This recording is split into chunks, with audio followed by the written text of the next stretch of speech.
സാൻഡേ Pääbo 2022 ജീവശാസ്ത്ര വൈദ്യശാസ്ത്ര Nobel സമ്മാനം കരസ്ഥമാക്കിയത് ജർമ്മനിയിലെ Max Planck Institute for Evolutionary ആന്ത്രപ്പോളജിയിലെ ജനിതക വിഭാഗം തലവൻ സാൻഡേ പാബോ ആണ്. മനുഷ്യ പരിണാമത്തിന്റെ ഗതി തന്നെ മാറ്റിമറിച്ച കണ്ടെത്തലുകൾ നടത്തിയ വ്യക്തിയാണ് പാബോയ്. പാലിയോ ജീനോമിക്സ് എന്നൊരു ശാസ്ത്രശാഖ തന്നെ ലോകത്തിന് സമ്മാനിച്ച വ്യക്തിയാണ് സാൻഡേ പാബോയ്. 2022 ഓഗസ്റ്റിലായിരുന്നു ആ വാർത്ത ശാസ്ത്രലോകത്തിനു മുന്നിൽ എത്തിയത്. തെക്കൻ സൈബീരിയയിലെ ഡെനിസോവ എന്ന ഗുഹയിൽ നിന്ന് ഏതാനും വർഷം മുൻപ് ലഭിച്ച ഒരു അത്ഭുത ബാലികയെ സംബന്ധിച്ചുള്ളതായിരുന്നു അത്. അവളുടെ മാതാവിനെയും പിതാവിനെയും തിരിച്ചറിഞ്ഞതാണ് ഗവേഷകരെ അമ്പരപ്പിച്ചത്. മാതാവ് നിയാണ്ടർത്തൽ വർഗത്തിൽ നിന്നുള്ളതായിരുന്നു, പിതാവാകട്ടെ മറ്റൊരു മനുഷ്യവിഭാഗത്തിൽ നിന്നുള്ളതും. ഇത്തരത്തിൽ രണ്ടു മനുഷ്യ സ്പീഷീസുകളിൽ നിന്ന് സങ്കര സൃഷ്ടിയായി രൂപപ്പെട്ട ലോകത്തിലെ ആദ്യത്തെ ബാലികയുടെ അവശിഷ്ടമായിരുന്നു ഗുഹയിൽ നിന്ന് ലഭിച്ചത്. ഏകദേശം 90,000 വർഷം മുൻപായിരുന്നു ആ 13കാരിയുടെ മരണം. നിയാണ്ടർത്തൽ മനുഷ്യരെ നമുക്കറിയാം, ആധുനിക മനുഷ്യരായ ഹോമോസാപ്പിയൻസിൻ്റെ ഏറ്റവും അടുത്ത പൂർവികർ. 40,000 വർഷങ്ങൾക്ക് മുൻപ് വംശനാശം സംഭവിച്ച വിഭാഗം. ബാലികയുടെ പിതാവിൻ്റെ സ്പീഷ്യസ് ഗവേഷകർക്ക് മനസ്സിലായില്ല.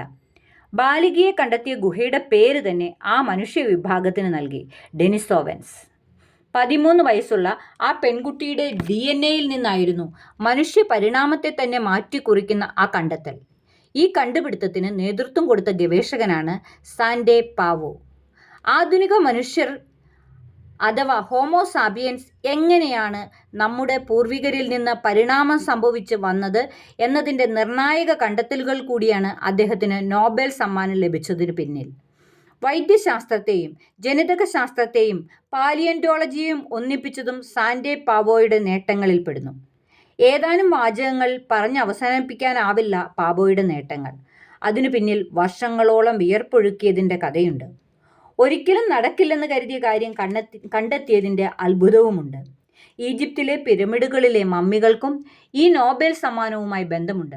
1955 ഏപ്രിൽ 20 സാൻഡേ പാബോയുടെ ജനനം. 13-ാം വയസ്സിൽ അമ്മയോടൊപ്പം ഈജിപ്തിലേക്ക് നടത്തിയ ഒരു യാത്രയാണ് പാബോയുടെ ജീവിതം മാറ്റിമറിച്ചത്. അവിടെ കണ്ട പിരമിഡുകളിലൊന്നിൽ കണ്ട മമ്മിയായിരുന്നു അതിന് പിന്നിൽ. ആയിരക്കണക്കിന് വർഷം ശവശരീരങ്ങൾ കേടുകൂടാതെ ഇരിക്കുന്ന ചിത്രം കുഞ്ഞു പാബോയുടെ മനസ്സിൽ ആഴത്തിൽ പതിഞ്ഞു. അതൊരു ചെറുമുളയായി മനസ്സിൽ കിടന്നു. പഠിച്ചത് വൈദ്യശാസ്ത്രമാണെങ്കിലും അദ്ദേഹത്തിൻ്റെ മനസ്സെപ്പോഴും ജനിതക ശാസ്ത്രത്തിലായിരുന്നു. അങ്ങനെ ഇരിക്കുന്ന അവസരത്തിലാണ് അദ്ദേഹത്തിനൊരു മോളിക്കുലർ ലാബിൽ ജോലി ലഭിക്കുന്നത്. കാലപ്പഴക്കം കൊണ്ട് DNA-കളിൽ വരുന്ന നാശം അദ്ദേഹത്തിന് ഒരു ജിഗ്സോ പസിൽ പോലെ അനുഭവപ്പെട്ടു.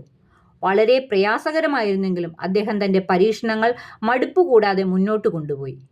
അങ്ങനെയാണ് 10,000-കണക്കിന് വർഷങ്ങൾക്ക് മുൻപ് വംശനാശം സംഭവിച്ച നിയാണ്ടർത്തൽ മനുഷ്യനിൽ ഗവേഷണം എത്തിനിന്നത്. വിവിധ മേഖലകളിലെ ജനം വിവിധ രോഗാണുക്കളെ എങ്ങനെ പ്രതിരോധിക്കുന്നു എന്ന ഗവേഷണം എത്തിനിന്നതും ഈ ജനിതക വൈവിധ്യത്തിലായിരുന്നു.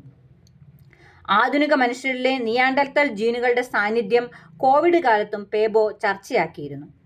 എന്താണ് ചിലരിൽ മാത്രം കോവിഡ് ഗുരുതരമാകുന്നത് എന്ന ചോദ്യത്തിന് ഉത്തരം തേടിയ പാബോ, ചില മനുഷ്യരിലെ നിയാണ്ടർത്തൽ ജീനുകളുടെ സാന്നിധ്യം കോവിഡ് ഗുരുതരമാകുന്നതിന് കാരണമാകുന്നു എന്ന് കണ്ടെത്തി.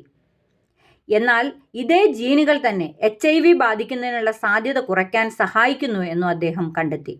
ഇത്തരത്തിൽ മനുഷ്യരുടെ രോഗപ്രതിരോധ സംവിധാനവുമായി ജനിതക സാങ്കേതികതയെ ഇഴചേർത്ത കഴിവിനു കൂടിയാണ് അദ്ദേഹത്തിന് നോബൽ സമ്മാനം ലഭിച്ചത്.